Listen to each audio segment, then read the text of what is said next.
नमस्कार बंधुगण मल्लिगिरी कहे यूट्यूब चैनल को आपण मन को स्वागत। प्रधानमंत्री नरेंद्र मोदी नवीन पट्टनायक सबु स्वप्न को भांगी चूरमार करते।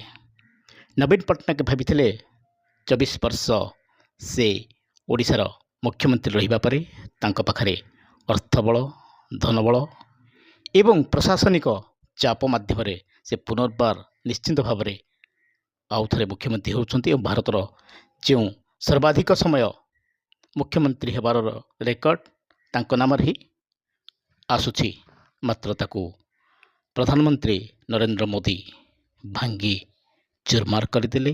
यद्यपि से विगत 5 वर्ष भितर विभिन्न प्रसंग भित्तिक समर्थन बीजेपी सरकार को देइथिले एवं राज्यसभा को अश्विनी वैष्णव को पठाइथिले। तथापि कहीं प्रधानमंत्री नरेंद्र मोदी एपरी कले ता उत्तर प्रधानमंत्री मोदी कहते जे मोर समस्त सहित भल संपर्क अच्छी, मात्र ओडिशार स्वार्थ दृष्टि ओडिशा को जदि चिंता करा जाए 24 वर्ष मध्य जी अग्रगति करने कथा सेतिकी करि पारि नाही।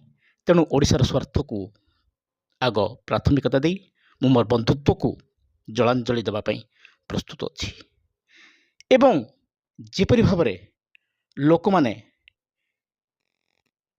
भी कार्तिकेन पांड्यन को बीजेडी जेपरी भाव में प्रोजेक्ट करुला एवं लोकों मध्य गोटे असहायता भाव आसुला, ताकू ही पुंजी करी बीजेपीर केंद्रीय नेतृत्व प्रधानमंत्री को नेतृत्व जा जो निर्वाचन मंग धरी निजे प्रधानमंत्री संपूर्ण भाव में आशातीत भाव में आक्रामक भाव में निर्वाचन प्रचार करी नवीन सरकार को पदच्युत कले, जार फल है बीजेडी मात्र 51 सीट एवं लोकसभा गोटे लोकसभा सीट पाई पारिला नहीं एवं बीजेपी लोकसभा 21 मध्यरु 20 आसन एवं विधानसभा 78 आसन पाई सरकार गठन करने को जाउछि।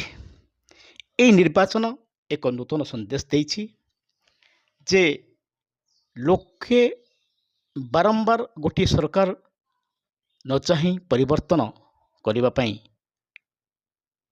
निज भितर एक चिंता करुथिले, मात्र तांकर चिंता को सठिक भाव में परिप्रकाश करी फलस्वरूप किए दे पारिबो तार अपेक्षा थे, जहाँ को नरेंद्र मोदी जो भरोसा विश्वास थिला से अनुसार तांको ही से भरोसा एवं विश्वास को जनसाधारण अजाड़ी देथिले। एवं वर्तमान ओडिशार किए मुख्यमंत्री बा नूतन मुख्यमंत्री भाव में शपथ ग्रहण करेंगे जे कि ओडिशा को आग को नेबा सहित ओडिशार बीजेपीर जो सांगठनिक दक्षता अच्छी ताकू आग को बढ़ाइबा पड़िबो एवं एक जनहितैषी सरकार प्रतिष्ठा करने सहित लोकों को आशा भरसा को पूरण करने क्षेत्र में ओडिशावासी को अन्य राज्य भली अग्रणी राज्य रे गढ़ी तोलिबारे सहायक हो पारिबो, नेतृत्व दे पारिबो, से भली एक मुख्यमंत्री को निश्चित भाव में प्रधानमंत्री नरेंद्र मोदी चयन करेंगे एवं खूब दिने 2 दिन मध्य से शपथ ग्रहण करेंगे। वीडियोटी भल लगी आपण माने लाइक और शेयर करंतु। नमस्कार।